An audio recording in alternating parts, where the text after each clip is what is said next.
Fala galera, Noviti da Colina, sem enrolação vamos a mais notícias do Vasco, mas antes não esqueça de se inscrever e deixar seu like. Pode acontecer isso mesmo, começa ano político no Vasco da Gama e cenário atual deve mudar os rumos do clube. Nesta quarta-feira 27, o ex-jogador e ídolo do Vasco da Gama, Pedrinho, anunciou ao vivo no programa do YouTube Flow Esporte Clube, que será candidato à presidência do Gigante da Colina nas eleições de novembro de 2023. O agora também ex-comentarista da Globo deixou a emissora há 2 semanas visando auxiliar o clube através da política. Pedrinho será candidato através do grupo político Sempre Vasco, onde faz parte e participa ativamente de campanhas políticas desde 2014, 2017. Curiosamente, o ex-jogador poderá enfrentar seu antigo aliado, Júlio Brandt. Derrotado nas últimas 3 eleições, Brandt deixou a Sempre Vasco e agora será candidato por outra chapa e concorrerá contra o ídolo do Gigante da Colina. Quem mais será candidato? Até o momento e com a campanha em início, além dos citados, outros 6 candidatos já manifestaram participar do pleito marcado para o dia 11 de novembro e será em formato híbrido, votação presencial e em casa.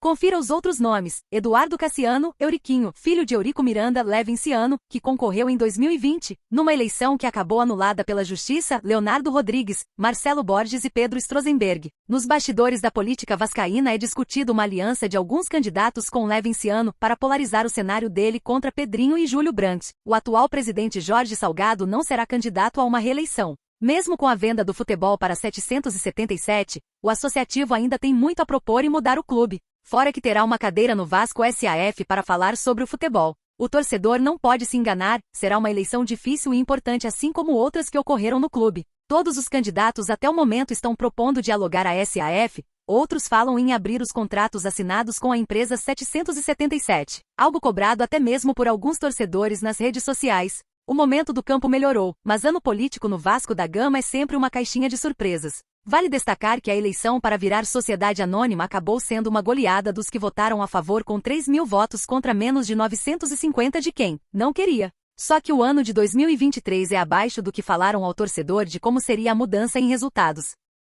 Opinião da torcida: Orelhano não cresce dentro do Vasco e torcedor da ideia para salvar o jogador de um fracasso iminente. A situação de Orelhano no Vasco da Gama tem gerado debates acalorados entre os torcedores do clube. As opiniões se dividem quanto à utilização do jogador argentino. Alguns argumentam que ele merece mais tempo em campo para mostrar seu potencial, enquanto outros acreditam que, devido à sua juventude, ele ainda não está pronto para a responsabilidade de ser titular. Além disso, há quem critique o valor exorbitante pago por sua contratação, cerca de 20 milhões de reais. Um torcedor sugeriu uma ideia que parece ser promissora. Orelhano, hoje é um jogador sem espaço no Vasco da Gama de Ramon Dias. Acredito que um empréstimo seria muito viável para 2024. Trata-se de uma sugestão que pode ser vista como uma solução viável. Isso permitiria que o jogador ganhasse experiência em outro clube, crescesse profissionalmente e possivelmente retornasse ao Vasco mais preparado para fazer a diferença. A oportunidade de ganhar minutos em campo em outro time poderia ser benéfica para o desenvolvimento de Orelhano. No entanto, é importante observar que, apesar do potencial,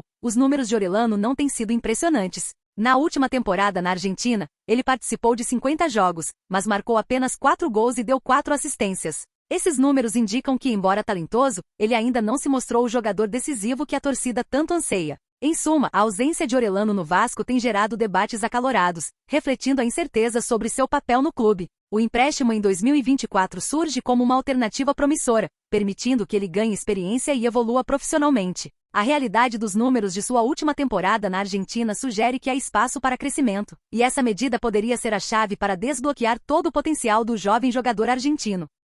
Comprovado, apareceu entre os grandes. Lucas Piton deita no Brasileirão e torcida do Vasco provoca o Corinthians. O Vasco da Gama vem realizando uma excelente campanha desde a chegada de Ramon Dias. Em 10 jogos com o experiente treinador argentino no banco de reserva, o Gigante da Colina venceu 5, empatou 2 e perdeu 3. Não à toa, ao vencer o América Mineiro na última segunda-feira 25, o Cruz Maltino saiu da zona de rebaixamento pela primeira vez na atual edição. Quando o treinador assumiu, o clube de São Januário somava apenas 9 pontos ganhos e estava afundado no Z4. Aos poucos e com as contratações se adaptando, o desempenho começou a aparecer e a torcida acredita em um final de temporada mais tranquilo. Dentre os nomes que estão se destacando, alguns já chegaram a ser criticados em outros tempos, como Zé Gabriel, Léo Jardim e Lucas Piton. Este último, inclusive, cresceu muito de produção nos últimos jogos e caiu de vez nas graças da torcida vascaína. Além da assistência na goleada sobre o Coritiba, ele vem sendo uma das válvulas de escape do time e um dos que melhor aproveita a presença de Vegetti. Não à toa, seus números seguem impressionando a cada jogo.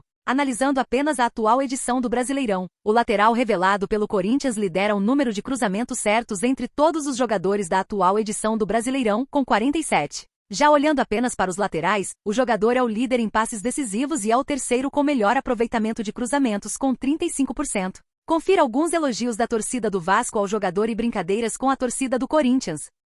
Pato prepara a saída do São Paulo e pode ser anunciado em outro clube do futebol brasileiro. Alexandre Pato pode reforçar outro clube do futebol brasileiro. O atacante, que tem contrato com o São Paulo até dezembro deste ano, não deve permanecer no Morumbi. O experiente jogador foi contratado pela equipe após se recuperar de uma grave lesão sofrida, ainda quando atuava na Major League Soccer com a camisa do Orlando City. Desta forma, Pato voltou ao clube do Morumbi para atuar pela terceira vez na equipe. Principalmente na primeira passagem, o jogador obteve um grande destaque, tendo sido vice-campeão do Brasileirão em 2014. Porém, quase uma década depois, Alexandre Pato não vem obtendo os mesmos resultados. O jogador pouco vem atuando, e desde que foi recontratado, foram apenas 10 partidas jogadas com 2 gols marcados. O jornalista Jorge Nicola conta que o jogador, que sequer foi relacionado para o duelo diante do Coritiba, dificilmente deve renovar com o São Paulo. A tendência, então, é de que Pato tenha outro destino para 2024. A torcida do São Paulo ainda repercutiu o fato do atacante ter removido o São Paulo na bio de sua conta no Instagram. Antes de voltar ao São Paulo, o atleta, hoje com 34 anos de idade, foi especulado em alguns outros importantes clubes do futebol brasileiro, como Fortaleza, Santos, Internacional e Vasco. Desta forma, caso fique mesmo livre no mercado, Pato certamente será procurado por equipes do futebol brasileiro. Ele que no país, também soma passagens por Internacional e Corinthians. Balotelli surpreende e revela desejo de jogar em gigante do futebol brasileiro. Balotelli, nome bastante conhecido no futebol brasileiro, está de clube novo. Nesta última janela de transferências, o italiano deixou o FC Sion da Suíça para retornar ao Adana Demirspor da Turquia. Balotelli voltou ao clube turco depois de uma temporada. No primeiro ano no país, foram 33 jogos disputados, com 19 gols marcados e outras 4 assistências fornecidas. Sempre polêmico, o jogador é marcado por passagens por clubes como Inter de Milão e Milan na Itália, além de Liverpool e Manchester City na Premier League. Porém, já faz alguns anos que Mário está fora dos holofotes na elite europeia, o que abriu margem para uma possível transferência ao futebol brasileiro. Há alguns meses, inclusive, ao podcast Muxil Selvagil, Balotelli revelou que esteve prestes a assinar com o Flamengo em 2019, mas que a transferência acabou não se concretizando. O italiano lamentou, afirmando que seria um prazer jogar com a camisa do Flamengo. Relembro o trecho: estive perto de jogar no Brasil. Em 2019 o meu empresário me trouxe uma proposta do Flamengo, acertamos tudo, estava tudo certo. Viajaria para o Brasil na semana seguinte. E você, torcedor, o que acha de Balotelli no Vasco? Deixe sua opinião nos comentários.